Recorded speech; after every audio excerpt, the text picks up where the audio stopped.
And keep going with it. Keep going, a little more. Good, more time here. Nice, and right side. It's amazing, I can flex my butt. Yeah, right. You get better glute activation when your pelvis is lined up better. And that way. Holy shit. Did you feel that move? Awesome stuff. Lost a lot of internal rotation on this side. Anytime the knee comes inside, it kills. And Okay. It's been that way for a long time. And then what have I done about it? Pretty much zero. Okay. Because I'm a lazy powerlifter. Just fight through I it. can lift heavy weights and stick to that, and I don't stretch or mobilize or do any of the stuff that I'm supposed to. But you've had some work on it? I've had a lot of work on it. I've done some things for it, but it's just kind of always. What it's helps a pain. little? Or for a while? Anything that you've walked out and been like, that's a lot better? If I just don't lift heavy, you know, for a while. But treatment-wise, if you walked out and said, okay, that's like a lot better for a while, a few days? I haven't gotten a lot of relief No? from it now. Okay. It's wound pretty tight, and it, like I said, it's been like that for maybe like 10 years or so. But no, it wasn't any particular injury. Sure. It was just like kind of wear and tear over a long period of time. Right. And you haven't had an x-ray on it or anything like that? No. So. No. It'll come and go. My kind of theory on that is like, what's it going to tell me?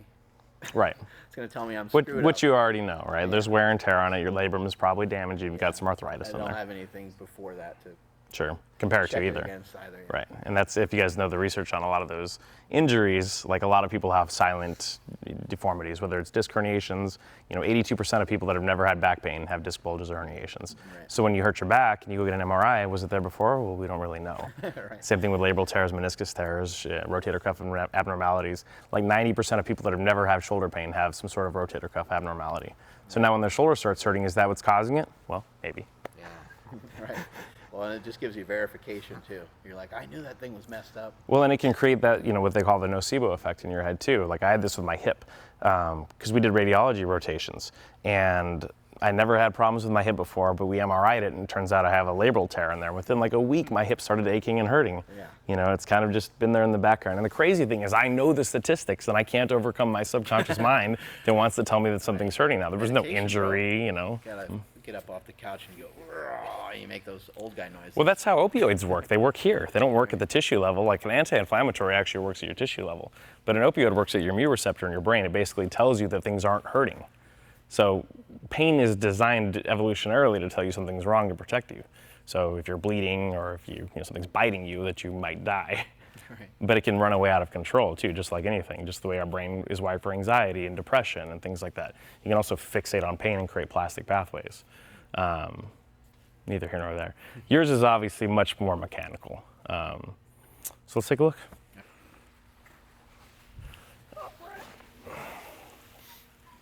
That's not good range of motion.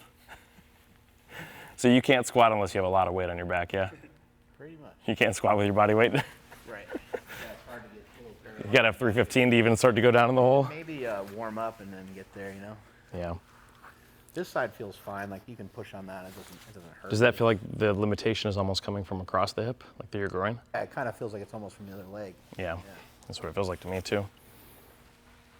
That's not bad. What's the normal range of motion on that? Should he be able to touch his chest? Well, he's going to be somewhat limited by his muscle mass. So, muscle bound is a real thing, right? Like, damn right. No matter how much I stretch like that, I'm not going to be able to touch my thumb. Yeah, there's something in the way. We deal with this with pro bodybuilders. They want to have full abduction here, but their trap and delta are going to run into each other. It's not going to happen. And if you force it, which is what happens when people do too much yoga, they actually pry the joint open from the other side. So in order for me to get here, I've got to pry this elbow open from the wrong side. I'm levering it. So then they end up actually damaging their joints by trying to create the range of motion they think they should have on a regular sized person. Because everybody's biomechanics are different. That might be happening with me in the squat a little bit, huh? Yeah, where it's forcing the motion more than it'll go. So that's not bad. That's actually not that bad. Does that hurt? It does. I mean, it's uncomfortable. It's not like real painful or anything. Show me where you're feeling it. I don't know. Everywhere? To narrow it down, but yeah, kind of through here, I guess. Okay. But not so much on the inside. No. So that's a good sign too. The inside does like if I sit on a kettlebell or something, yeah, I feel that up in the hip. Yeah. If I like sit on a kettlebell and wiggle around through the groin, it seems to help with some relief. Because you can abduct better. Yeah. How's it this one right here? Is that pretty sore? Aye. Yeah. And then comparatively? That side feels a little better. Actually, Yeah. quite a bit better. Yeah, compared to this one. So let's recheck this real quick. So you're limited on all sides. So it's a chicken and the egg thing. So which one's causing it? You know, we're not really sure right now. So like sometimes what we'll see on some of our big powerlifters, we had a guy, he ended up having spinal stenosis, but he had an injury, like the weights fell off on one side and he was already kind of hurt. But he was spasming up on the side really bad, and so we'd trigger point dry needle his quad and stuff, and it would be better for an hour and a half, but then he would actually be worse later. And the reason why is his muscles were spasming to protect him. So what you don't want to do is unravel the tight muscle that's actually holding you together. But you don't know until you test it out. So the question is this a long-term contracture that you've got developing here? Because it's just tight, or is it tightening up to protect your hip joint itself? My tentative guess is it's probably a combination of the two. Holy fuck. And that's your sartorius. And that's the same pressure.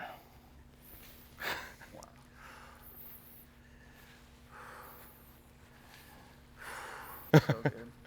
There's a spot. That one's fading.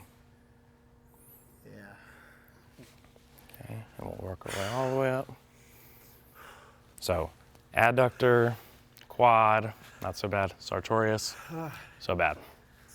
A little lighter.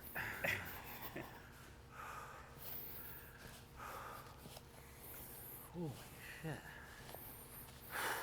And it's, weird to try to get into any of this stuff, Well, you have to know where to go with it. But Right. like this one's pretty easy to get with your own elbow, if you know where it is. It's just a really thin muscle that attaches all the way through here. There we go. Better there now? Yeah. There? Now it's almost like I just think it hurts. Right, it's not quite as bad though. A little bit there still? Yep. Yeah. All right, straighten that leg again. And we'll put you there and relax that one. So quite a bit better that way. A little better there. Yeah, that feels a lot better. Yeah. And that's about the same. Yeah, that still feels better. Yeah. But that hip flexion is actually, yeah.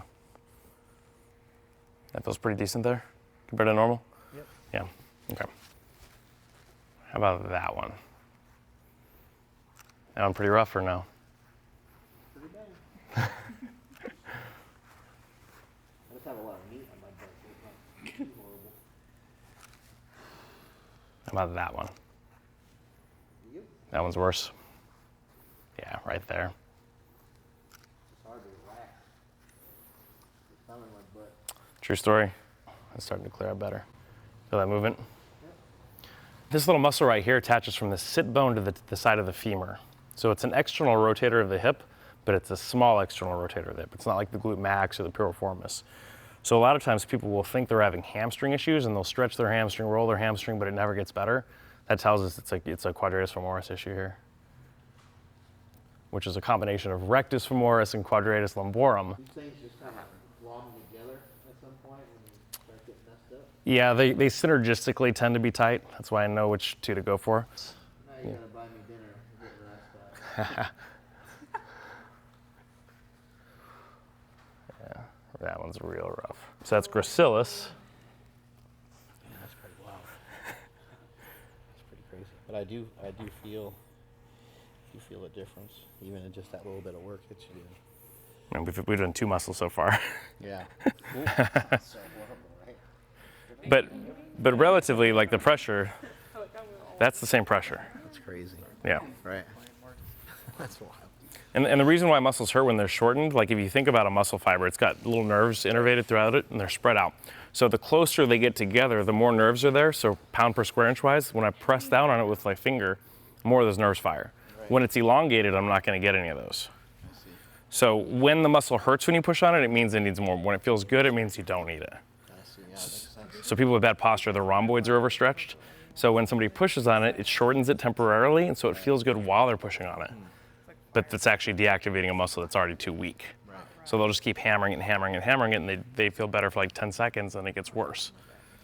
It's like cracking your own neck, or, you know. Better muscularly, Yeah. for sure. And so that one should actually be better than previously. How's that one feel now? That feels a lot better. Yeah. I mean, that feels immensely better.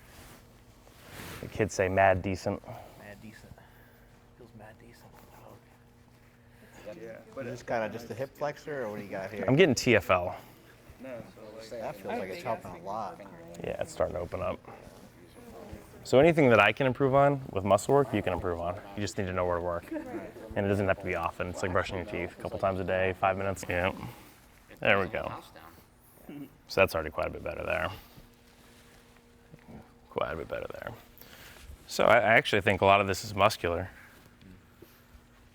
which is a good thing. You're gonna raise this leg up as high as you can. So keep the knee straight, raise the whole leg, like hip extension. Okay, yep, now the other side. Okay, so which side felt easier? The right side, this side? Okay, do it again, left side. And right side again. So right now your left hip's actually moving better than your right in extension.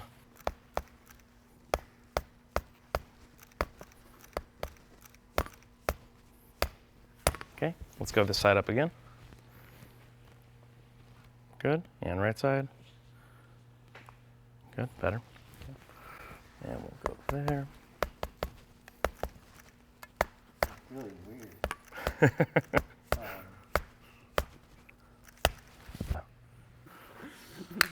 Wow, that.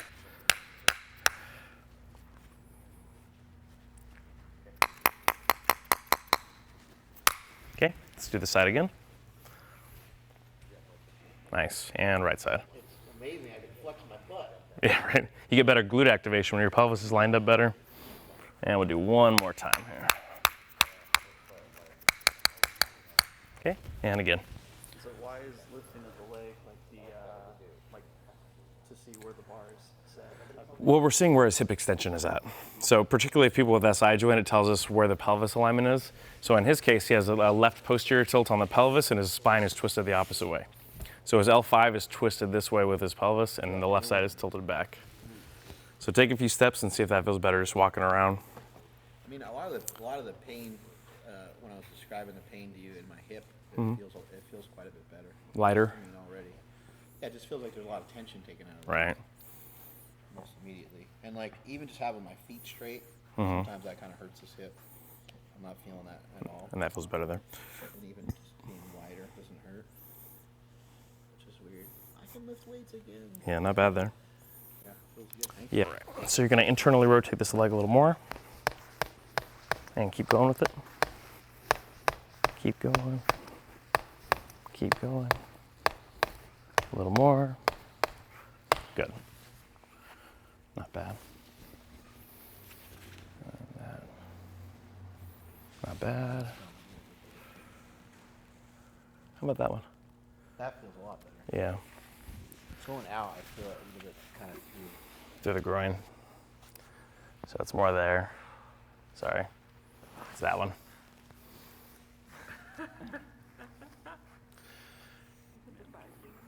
There we go. Okay, relax it. I kind of felt that relax. I felt it just kind of go. Give up. Yeah. And that's reflexogenic. It's like if I'm checking your reflexes, you can't control it. It's below your spinal cord level. Yeah, that's better. God, See that open up? that's amazing. Yeah. All right. Holy shit. Did you feel that move? Where'd you feel that? In my lower back, yeah. It kind of Yeah. popped upwards Yeah. there? Perfect, thank you. I'm taller. All right, stand up, see how that feels. It felt great. So too. kind of move around there and just see how that feels. I'll do a little walk in. Well, when you're compressed all the time from squatting and deadlifting. Yeah, not bad. Awesome stuff. So try that squat. Obviously you don't have any weight on, but I just want to see if that feels like it hinges easier. Yeah, it doesn't hurt at all. I mean, Weird pants. Single ply. Yeah, not bad. And I think if we improve that ankle mobility, that would help you too on that left side. There's so many components to a squat. Like we'll see people having problems with their knee, and then of course you would assess that, you know, calf, quad, and we've come to find out it's the medial hamstring that's not letting the tibia slide forward to where it can't hinge. Teaching people how to squat, I couldn't believe that so much of the dysfunction was actually coming from the upper body. Yeah, lats, Just having the weight. the bar in the wrong on their position. back, Yeah, And then trying to figure out how to get their shoulders in place. Almost all the dysfunction I saw was in the upper body. Yeah. I was like, I never even. In powerlifting, we do talk about it, get Sure. weight and stuff, but you kind of learn it because you learn how to squat 400 or 500 pounds. and you can, so you just gotta do. figure it out. Yeah, and so a lot of people that aren't that strong have never gotten to that point, and they can't figure out how to sit down properly. And you're right, like shoulder. It's kind of like they're doing this, Yeah, yeah. and you're like, what the fuck is that? And then you move. I don't even know. I don't know how to. You move them up to a little bit of higher bar position, and all of a sudden they go down mechanically correctly, right? And What is that? what is that? What are you doing? Is that a good morning? Yeah, or it's the calf tightness, right? And that's why you wear the shoes with the lifts on them, you know, because if your calf's too tight, and that's what I get on too. We'll have these like CrossFit women that work in, you know, a bank, and they wear 4-inch heels all day. Right. They go to the gym and they either go barefoot or go into chucks, and so their Achilles is wired so tight they can't get into that position, so now their knees hurt. Right. So you don't get it back that quickly. So if you wanted to work your way out of that, that would take some time. But the last thing you want to do is go from that short position to that longer position. You can't do it. You're going to hurt yourself. So in their case, they would actually want a more elevated shoe just to get through their workout. Right. Or they could work themselves out of their, you know, shoes, but for some people it's not an option. A lot of them are just kinetic chains, you know, so if you can connect them together, you're stronger. If you put your arm here behind my head and you make a tight fist, so squeeze it real tight. Now I'm going to pull this down, resist me. So I'm going to break your arm like that. Oh, yeah. Squeeze tight, squeeze tight. Okay, now extend your wrist and your fingers back. So, like that. Like that. So same thing with your arm, but instead of making a fist, you're going to do that. Oh, okay. So now hold it. Feel the difference? Yeah. Yeah, that's crazy. So just the little position of your hand made a difference in how strong you were here. Yeah, it was hard to break it, yeah. And it's not a magic trick. What you're doing when you squeeze here is you're engaging your flexors. So then your flexor goes here, it starts this kinetic chain, your bicep then engages, so you're preloaded here. Right. So now it's easier to break you. When you extend here, you extend your wrist extensors, which fires your triceps. Your tricep is already pre-engaged, so when I try to break you, I can't. Right. Because you have the muscle to resist me, but neurologically you're not capable because you're making a tight fist. So things that are that simple add 30, 40 pounds to your Weird lift. stuff like that too, where they'll get their Achilles stretched a little bit, and then they can touch the floor with their hands. Right. Like if you point your toe down like that, you're going to be weaker and hip flexing than if you pull your toe up.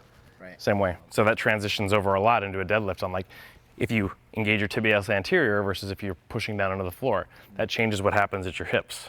Right. So if your hips are in a different place, your glute now fires from a different place. So you'd almost want to be kind of almost pushing your toes up. It depends. Yeah. It depends. Depends on how they move. every single person, where they're weak, where they're strong, where they're more physiological advantageous from, which is why you have to have a good coach, because they have to tinker with it. Right. You know, it's hard to just figure it out on your own. And it's almost impossible to be objective with yourself anyway, even if you know stuff, because we still have our own biases.